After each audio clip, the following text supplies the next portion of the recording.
Trump may be facing another round of federal indictments. Maybe two of them, maybe imminently. Re-indicted? Re-indicted.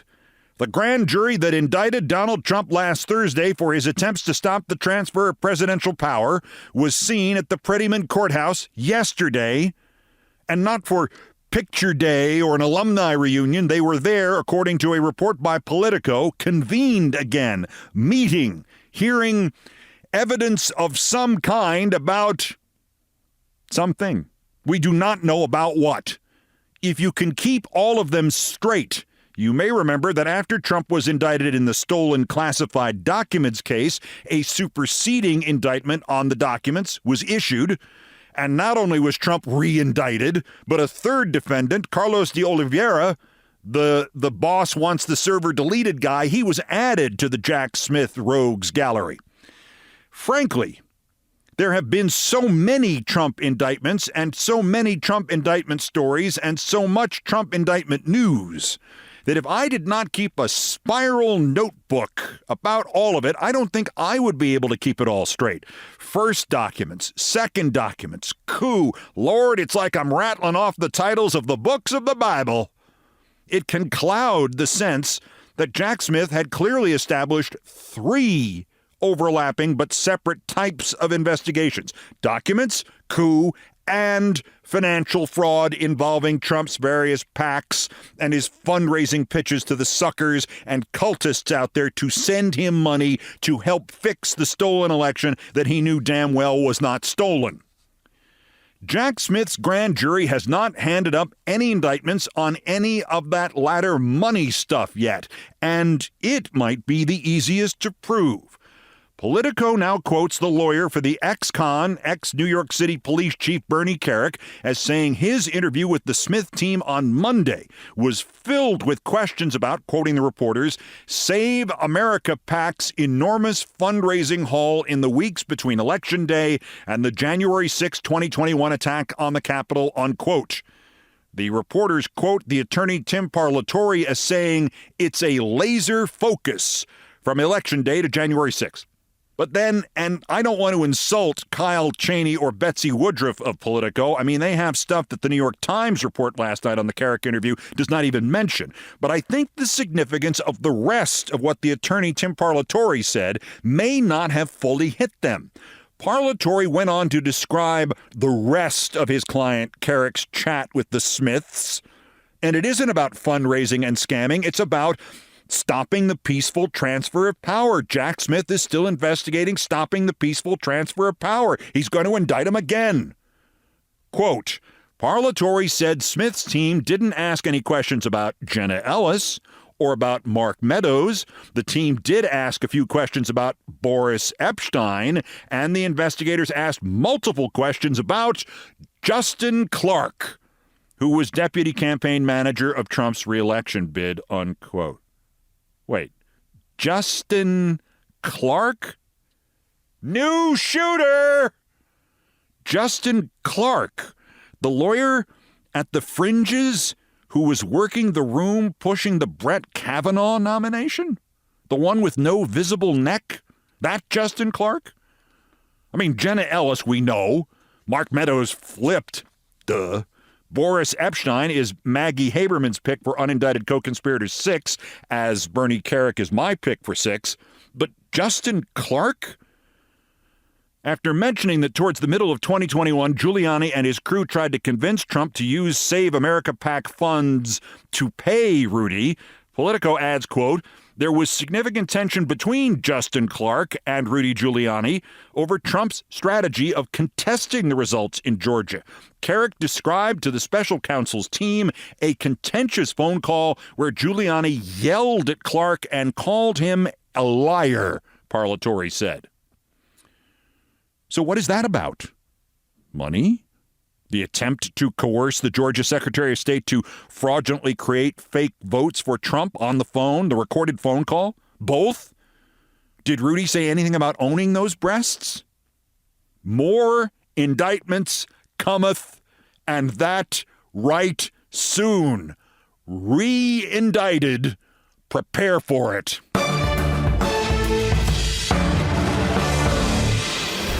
Meanwhile, in the indictments we already have, Trump has pre-contempted a court order that hasn't been issued yet. And Judge Tanya Chutkan was nice enough to slap his attorneys sideways on another matter. Trump first. Windham, New Hampshire. In one of those, anybody ever tell him that anything you say can and will be used against you moments? There's no gag order. There's not even a protective order on sensitive evidence yet. And Trump has already convicted himself of contempt of court. They take away your rights on First Amendment. Now they sue because so now I have one of these lunatic reporters back there saying, "Sir, would like to talk to you about your case." Or, "I'm sorry, I'm not allowed to talk about it." Somehow that's not good for votes. Do you agree? When we say I can't talk, I'd love to. I will talk about it. I will. They're not taking away my First Amendment right. Well, sure. Talk about it. Talk about it, and then you are in contempt of court.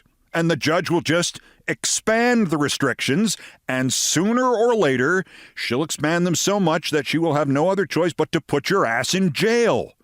It's now inevitable. I would wonder why his lawyers are not warning him about this, like that would work. But it turns out these new lawyers are bigger idiots than the last new lawyers. Easy timeline here over the last weekend and a couple of days. On social media, Trump threatened everybody on Friday. Special counsel asks judge for a protective order to keep Trump from, using the evidence to dox witnesses. Judge asks Trump's lawyers for a response to that. Trump's lawyers ask for a delay. Judge refuses. Trump's lawyers give the response. Smith responds. Judge then gives Trump's lawyers the hearing they wanted. Judge tells them and Smith to agree on 2 dates for the hearing, Friday or earlier. Submit them to her by yesterday afternoon. So it's yesterday afternoon, and Smith says anytime Wednesday, Thursday, or Friday. John Lauro and Todd Blanche, the Trump lawyers, say next Monday or Tuesday, neither of which is before Friday.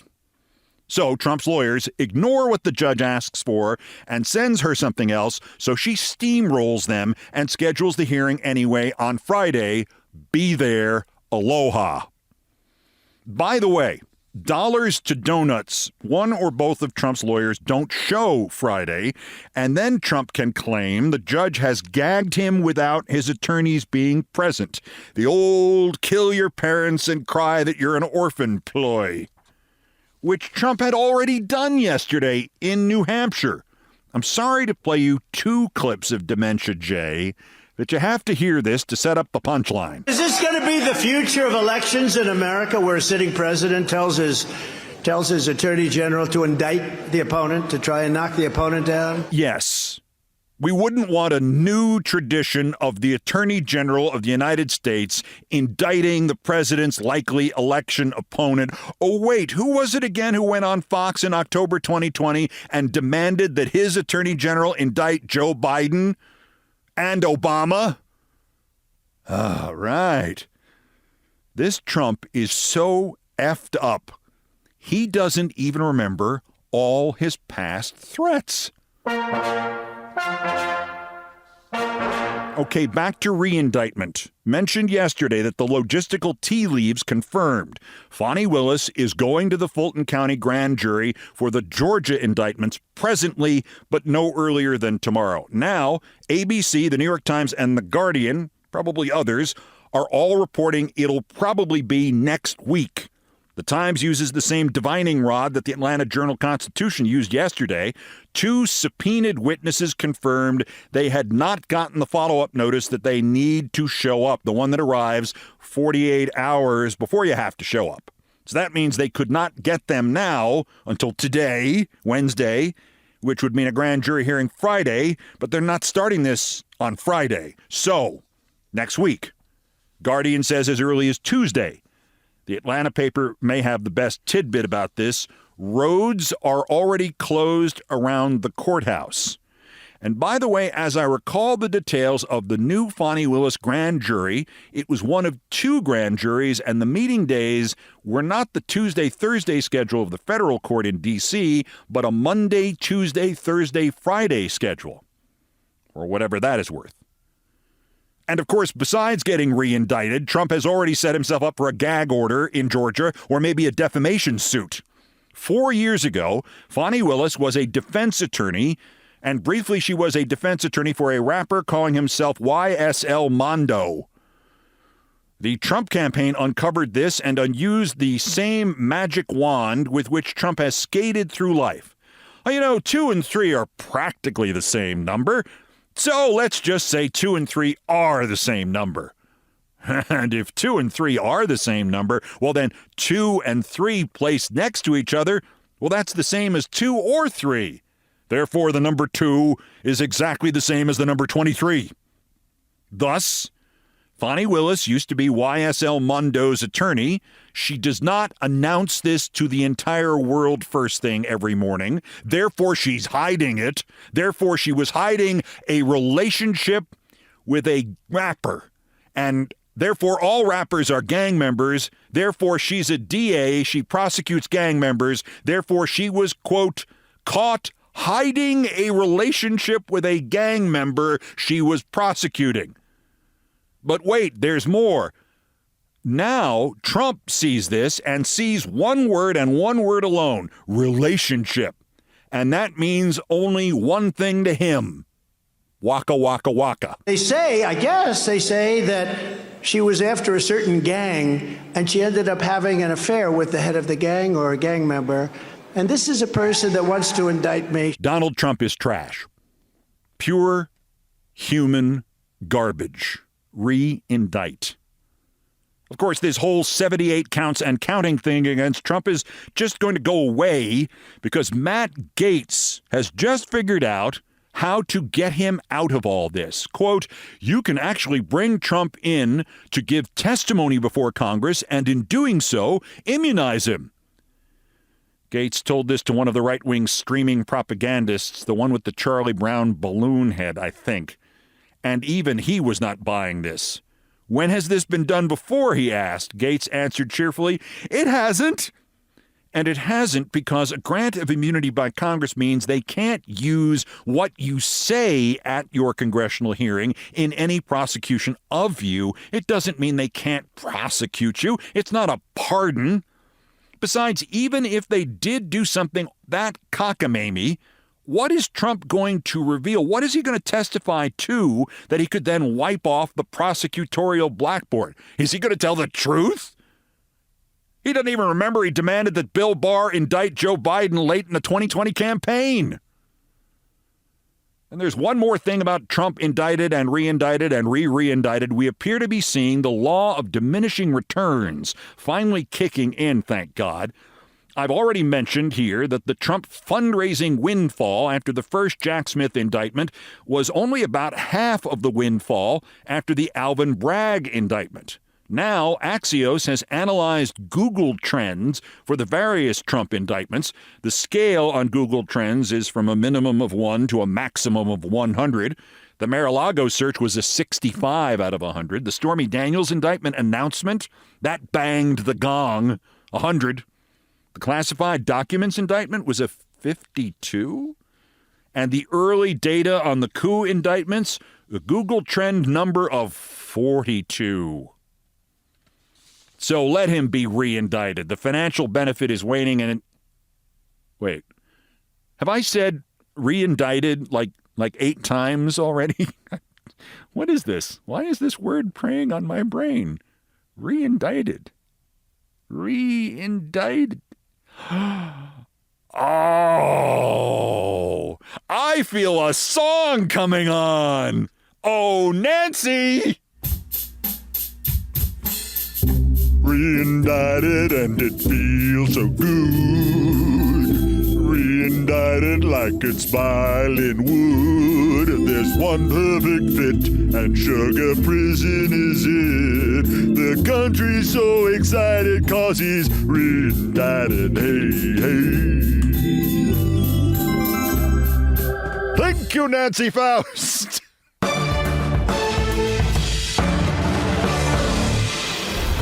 I don't know how I get away with it every day. I really don't. Also of interest here, obviously, issue 1 fails in Ohio. The Republican push, more correctly, the Republican putsch to make it tougher to amend the state constitution, designed specifically to make it more difficult to protect abortion in Ohio. rejected. Issue 1 fails. Why, look, I just poked it with a stick. Democracy is still breathing. And listen to this from the home park of the Baltimore Orioles baseball team and their suspended announcer, Kevin Brown.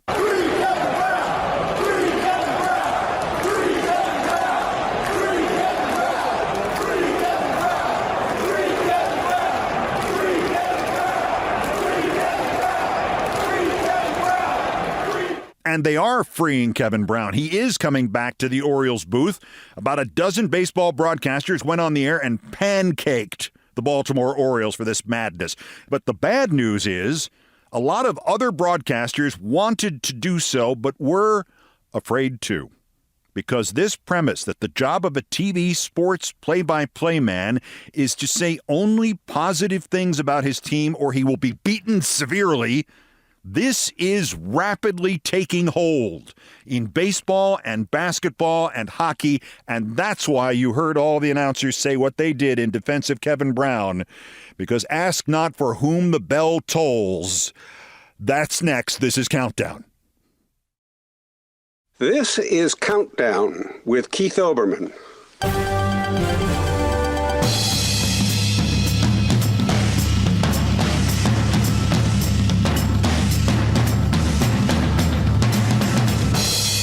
This is Sports Center. Wait, check that. Not anymore. This is Countdown with Keith Olbermann. In sports, Baltimore Orioles play-by-play announcer Kevin Brown will come off the secret suspension list and rejoin his broadcast Friday. And if you think this indicates that the tsunami of bad publicity and genuine indignation over the team's punishment somehow affected authoritarian CEO John Angelos of the Orioles, nope, nothing gets through to him. Brown's non-suspension suspension, which was clearly supposed to be 2 weeks, was supposed to end Friday anyway. 2 weeks. If you somehow missed this story, Mr. Brown read the statistics on a full-screen graphic showing how much better the Baltimore Orioles have been. I'll repeat that word, better, this year against Tampa Bay than in years past. The graphic was produced by the team's broadcast crew. The statistics were produced by the team's media relations department, and Brown was suspended for mentioning what it said on the graphic, that the Orioles used to lose more than they do now to Tampa Bay. It's madness. And it's not just important because it reflects what happens when rich, vulgar, unintelligent, messianic people who have enough money to threaten the jobs of anybody who works for them do that. It's also not just important because the Orioles and CEO Angelos were called out on the air by my friend Gary Cohen of the New York Mets telecasts, and my friend Howie Rose of the New York Mets radio broadcasts, and my friends Jason Benetti, who does the White Sox games, and Michael Kay and John Sterling and Susan Waldman, who do the Yankees games, and Kevin Euclid and Dave O'Brien, who do the Red Sox games, and Tom McCarthy of the Phillies, and Kevin Connors and Kevin Nagandi of ESPN, and there's something else here that actually pertains to a sea change in what the broadcasts of sports events are now becoming and are now expected to be. This has been happening behind the scenes, sotto voce, off the record for the last several years. Not everywhere. Obviously not with those teams which did not blink as their own announcers savaged the Orioles, nor the teams that recognize that if their teams stink and their announcers pretend they don't stink, nobody will believe those announcers anymore, nor watch the broadcasts, nor buy the products the announcers are trying to sell. But since last year, at least, I have been hearing more and more from announcer friends in other sports, some of them genuinely terrified for their own jobs or jobs of their colleagues, from baseball, from basketball, from hockey, not so much football because those are almost all network TV broadcasts. It's all off the record. It's all friend to friend. And they have been telling me that they or their friends have been called in and warned. Warned? Warned. Warned by their teams, often warned by their team's general managers or vice presidents of broadcasting or presidents or owners, that not only are they, the announcers, expected to put as positive a spin as possible on what they say about the team, which has largely always been true, but that they now literally cannot acknowledge any problems, past, present, or future, with their teams. In hockey, no penalty against their team is legitimate. In basketball, all the referees are biased against their players. In baseball, no, the replay is wrong, and that pitch was outside, and that next pitch was to a strike. In all sports, every player who was traded away was no good, and every free agent who left the team was disloyal. In sports game broadcasting, there has always been, since the first of them in 1921, a delicate balance between actual reporting and actual salesmanship. My dear late friend Bob Wolf, who announced his first Major League Baseball game in 1947 and who announced his last Major League Baseball old-timers game in 2017, titled his book about baseball broadcasting and the tensions between teams and sponsors and the truth, "It's not who won or lost the game, it's how you sold the beer." Well, now it's how you sell the team. The Orioles' suspension of Kevin Brown revealed some other things about what the O's have been doing to their announcers. They have been punishing various unnamed announcers, per widespread reports, all year for things that reek of madness. One Orioles announcer was supposedly reprimanded, maybe even suspended, for saying nice things about a player who used to play for the Baltimore Orioles, but doesn't anymore.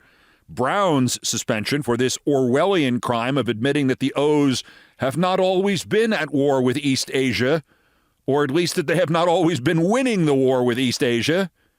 That suspension was reportedly delayed for several days because the Orioles needed Brown to fill in on radio for yet another announcer who had committed the thought crime of not wearing a shirt with an Orioles logo on it, and he had been suspended.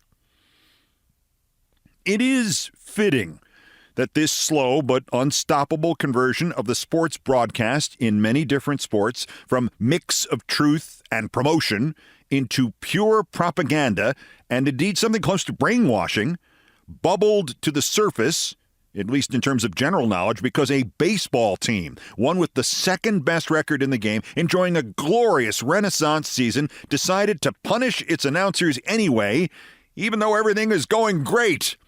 That is fitting because the new ultimate goal, eliminate anything that doesn't get people watching to buy more Orioles stuff or tickets or more MLB merchandise or whatever. This started in baseball 20, even 15 years ago.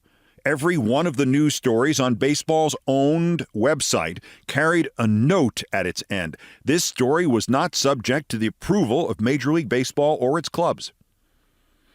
There were a lot of things to complain about during the commissionership of Bud Selig, and God knows I complained about all of them several times, but that wasn't one of them. In 2008, Bud Selig asked me to come work for the MLB website and the new MLB TV network it would launch the next year. Say whatever you want. You know that's my rule, he told me. All I ask is, if it's about me or if it's really harsh about the game, call me, give me a chance to talk you out of it, or at least give me a chance to get you to give my side of it too.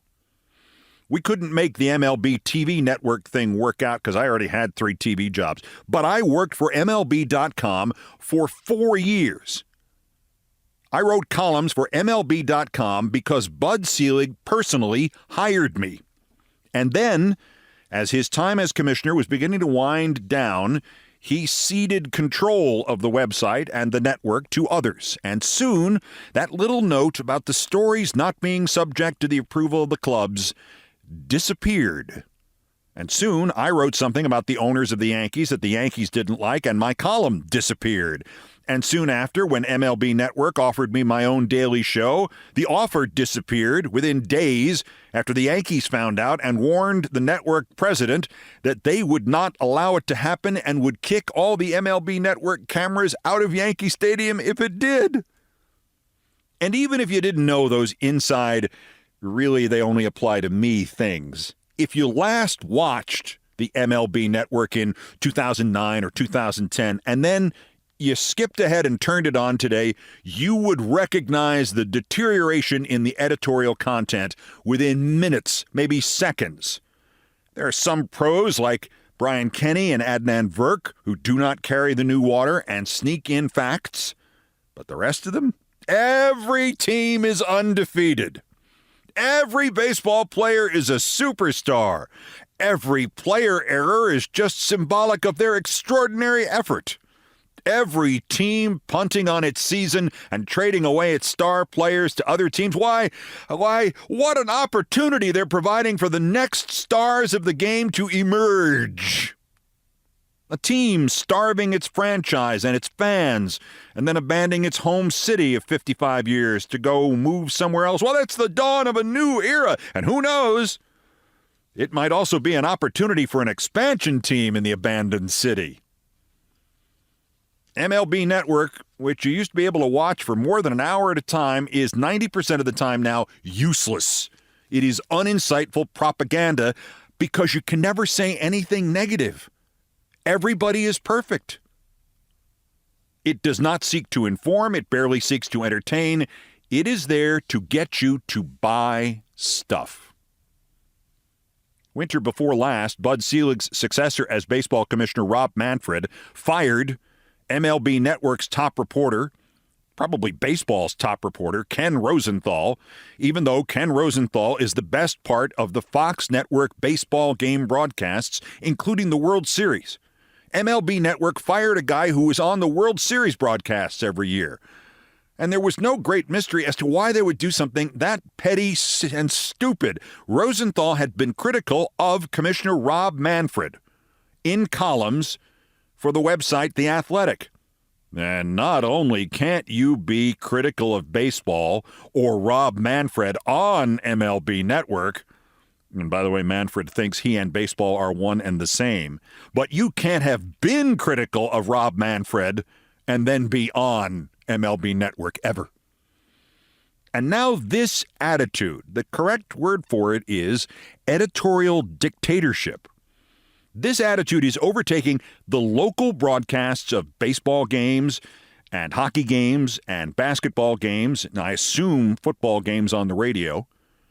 The last one I heard of those was about 1970. There actually are non-sports implications as well. It's just that much more stuff on television or online or in a streaming service in which the question of whether or not you have just seen something approaching impartial truth is completely out of date and irrelevant.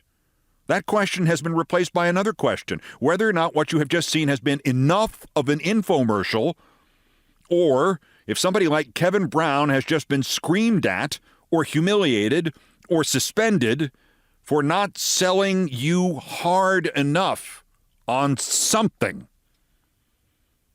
And then there is the more immediate question. All those team broadcasts and broadcasters which correctly vivisected the Orioles on Monday night after Kevin Brown was suspended, or the news got out anyway, how many of those teams and the channels they largely own will be sold to new owners in the years to come, new owners who will think the Orioles were right?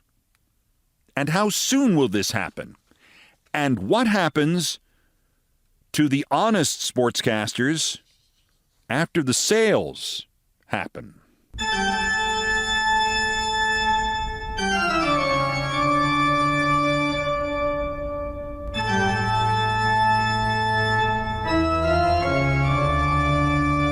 Still ahead on Countdown, greatest scoop of my career. And the amount of hard work I put into it? Approximately virtually nothing. Which is, I guess, the karma behind the fact that when they handed out the awards for the stories that year, I lost to a story about Morgana the Kissing Bandit. Ahead. First, time for the Daily Roundup of the miscreants, morons, and Dunning-Kruger effect specimens who constitute today's worst persons in the world. Bronze, Matt, how are things feeling on the Herschel Walker campaign? Schlap.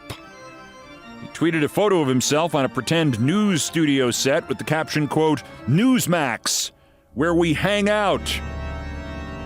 Watch out, gentlemen. Matt Schlapp is hanging out again.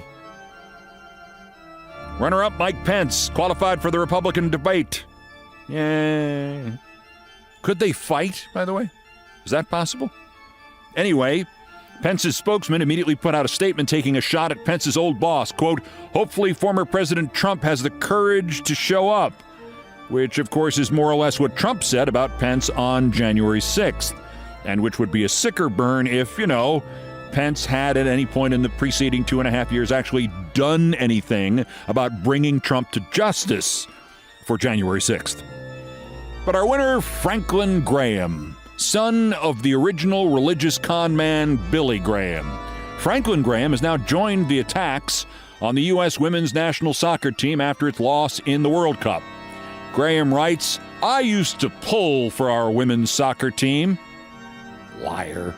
But recently they have shown disrespect for the U.S. Liar. When did they do that? When half of them sang the national anthem and the others stood respectfully silent, the way our military is instructed to do? And they've used their platform to promote the LGBTQ agenda. You mean offering hope to the people repressed and bullied by your church? Or the ones who are closeted in your church, who convince themselves they can't be gay because they are helping you bully gays? When players think it is more about them than the nation they represent, you mean like when phony millionaire preachers think it is more about them and their profits than their supposed deity, and especially his message of love and tolerance and support? Con man, utter naked fraud, Franklin Graham. If there really was a Jesus and he comes back now, he's going to punch you in the face. Franklin Graham, today's worst person in the world. Amen.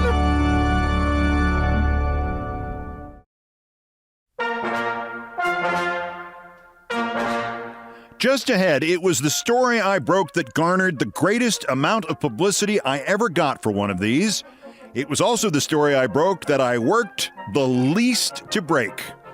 All I did was answer the freaking phone a couple of times. Gretzky Day, next. First time to feature another dog in need. You can help. Every dog has its day. To Milo in Spring Hill, Tennessee. The pictures are difficult to look at. Milo was found on the streets by House of Strays, an otherwise ordinary brown and white mutt with a bleeding tumor. They took him in. They got him started on chemo. The first results, a couple of weeks later, are now in from the first treatments. The mass is smaller. He could survive this. And he has that most obvious signal of the dog who may make it, a prodigious appetite. Milo's best bet is our donations.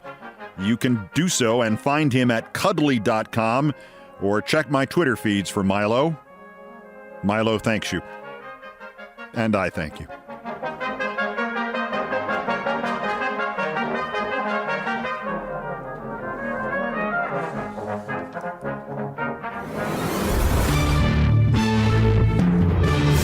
Finally, our number one story on the countdown, things I promised not to tell, and back to my favorite topic, me.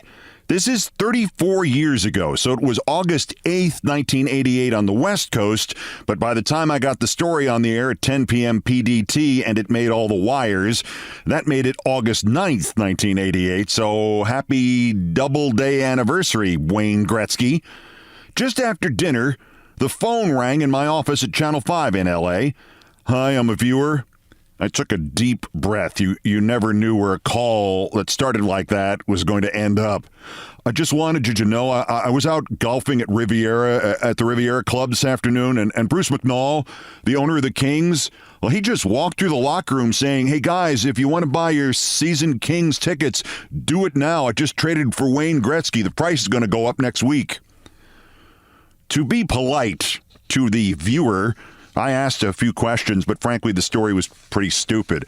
This was the second week of August 1988, and there was a lot of talk that the Edmonton Oilers were going to trade Wayne Gretzky, the most famous player in hockey, and there was nearly as much talk that that trade would send him to us in L.A. But the owner of the Kings just telling passersby at random in a golf clubhouse that he had just made the trade. I was suspicious that I was being pranked. 15 minutes later, my phone rang again. Hi, I'm a big fan of yours and I watch every night. Here we go again. I was just having lunch with a friend of mine out here at the golf course in Bel Air, and like an hour later, freaking Bruce McNall shows up in the dining room and asks for everybody's attention, and he says he's just completed the deal for Wayne Gretzky, and now I was beginning to get actually worried. I was a lame duck as the sports director of Channel 5 in Los Angeles, and for months there had been rumors that I was moving down the street to Channel 2 in Los Angeles. There had been these rumors mostly because I was moving down the street to Channel 2. The deal had been done months earlier. We were going to announce it that week. In fact, as these two guys called in, I had actually been busily packing up my Channel 5 office. My thought now was that the sportscaster at the local NBC station, who had a bit of a substance problem and a nasty temper and a real dislike for the fact that I was nearly as popular as he was setting me up. I had once managed to mislead him into thinking we were about to break a story about a big LA football trade. There was no breaking story because there was no trade, and he had actually mentioned it on the air, having clearly stolen it from me because I was the one who had made it up, and oh, was he furious at me. For all I knew, he wanted to embarrass me 3 weeks before I moved into direct competition with him at 5, 6, and 11. This August 8th, 1988 was in fact my first day back after I had burned all my Channel 5 vacation time, and for all I knew, this guy at NBC had been having his staffers call me for a week with made-up sightings of McNall confirming a Gretzky trade that, frankly, I never believed was going to happen. I mean, not to get too sidetracked here, but one day my phone rang and it was a kid who said, "Hi, Mr. Olbermann. I'm sorry, but I'm a finalist to be an intern here at Channel 4 for Fred Rogan. And Mr. Rogan says I can have the spot, but only if I call you up right now and say, I'm sorry, if I call you up and I tell you to go F yourself." The kid did not say F. To his credit, he used his real name, Bill Weir. He later became a sportscaster for the Third network station in L.A., then a correspondent for ABC and now CNN, and I have not let a year go by since without reminding him of his F yourself internship phone call. He said life paid him back by making him work with the guy for several months. Anyway, back to Gretzky night. Two supposed listeners have called to say that Bruce McNall, the owner of the L.A. Kings, is apparently traipsing through golf locker rooms and dining rooms at country clubs to tell them he has completed a trade for the Babe Ruth of hockey, Wayne Gretzky, and they're calling me because they like me. I'm suspicious. And now the phone rings again. This guy was playing golf at the L.A. Country Club. Same story. McNall, buy your Kings tickets now. I just got Gretzky. The next caller had been at yet a fourth club, I think Wilshire or something. If this was a prank, it was a big one, and bluntly, I had begun to admire it. Finally came a fifth call. "You don't know me, but I watch you every night. I stumbled onto a story I think you'll want to run tonight." I said, "Which golf course were you at?" And he said, "Excuse me? I was in my office all day, and so was my missus. She's on the phone with me. She works for Bruce McNall, the Kings." This time I grabbed a pencil. "Honey, why don't you take it from here?" And she did. She worked in the finance office, and she had literally, she said, just made out a check for $15 million to the owner of the Edmonton Oilers, Peter Pocklington. She said, and the note memo where you write what it's for, I was told to put in Wayne Gretzky. She also had seen the trade contract, identified the players the Kings were going to give up with the $15 million to get Gretzky. They were Jimmy Carson and Martin Gelinas. There were also draft choices, but she didn't know or didn't remember the specifics of which ones. Now breathless, I asked her if I could call her back through the switchboard of the L.A. Forum where the Kings and McNall's offices were, just to confirm she was who she said she was. She said I could. I did.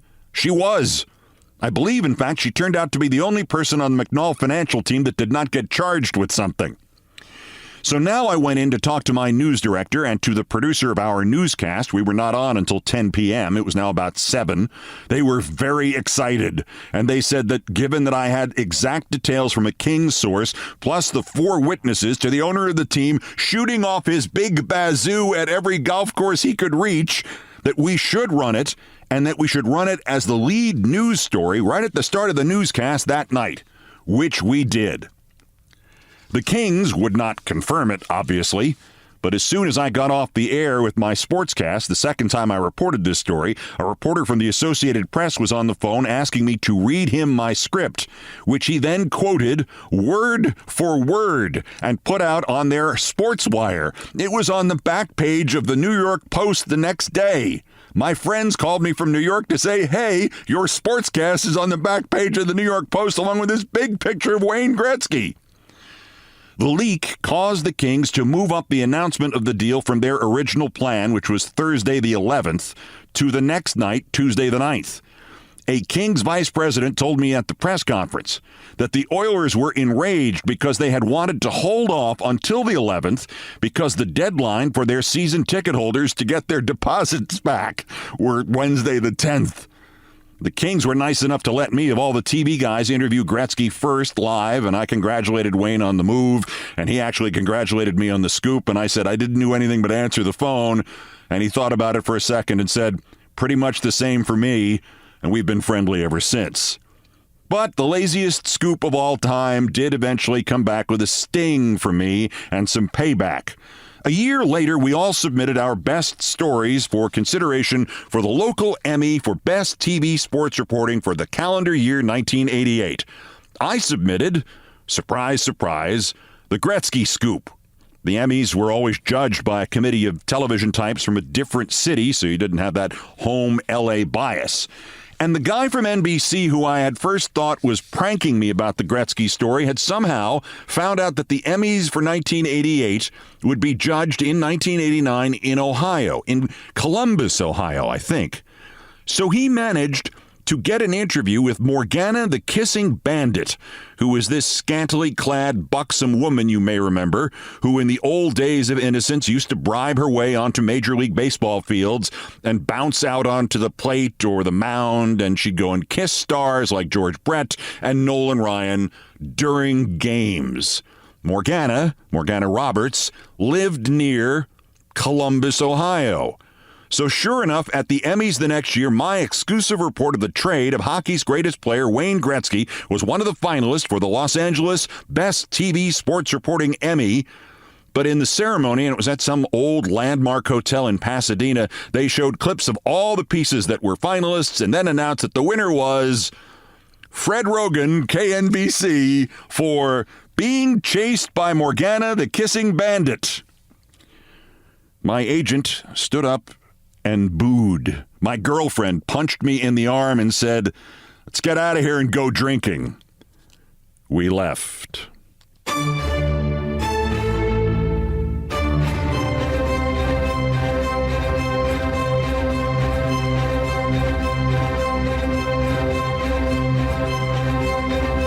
I've done all the damage I can do here. Thank you for listening. Here are the credits. Most of the music arranged, produced, and performed by Brian Ray and John Philip Chanel, who are the Countdown musical directors.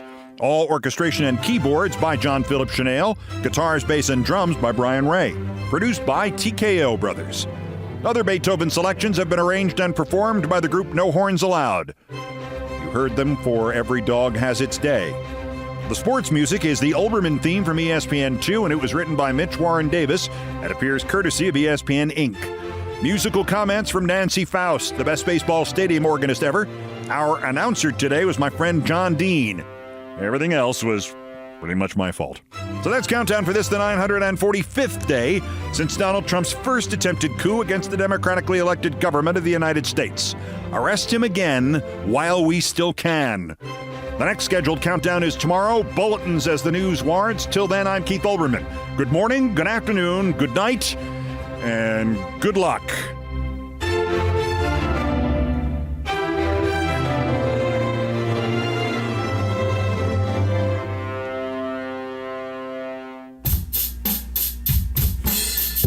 Reindicted and it feels so good. Reindicted like it's piling wood. There's one perfect fit, and Sugar Prison is it. The country's so excited, cause he's reindicted. Hey, hey. Thank you, Nancy Faust.